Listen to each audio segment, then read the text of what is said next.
Glory be to the triune God, the Father, the Son, and the Holy Spirit. Hello everyone.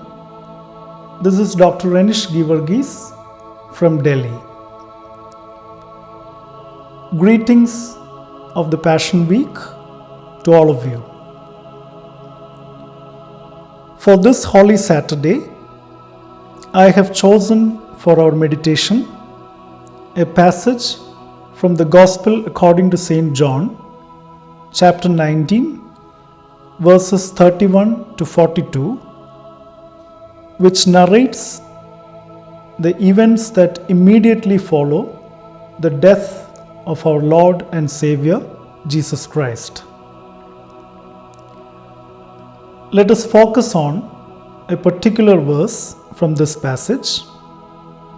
The verse reads as follows: "The man who saw it has given testimony, and his testimony is true.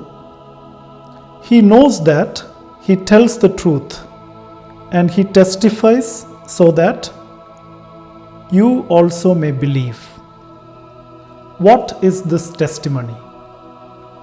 This testimony is about the oozing of the blood and water from Jesus' side when a soldier pierced his side.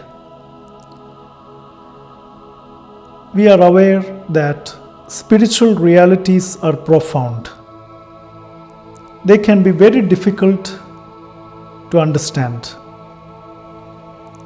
John often uses pictures or signs throughout his gospel to help us grasp these realities. Blood and water are not merely literal images here. They are profound symbols which represent two aspects of salvation accomplished through the crucifixion of Christ. In the Old Testament, animal sacrifices were done to propitiate God, and it was believed that the blood that oozes out of the sacrifice would take away the sins of the community. The blood therefore represents the redemptive aspect of the crucifixion. It signifies the blood of the Lamb of God who takes away the sins of the world.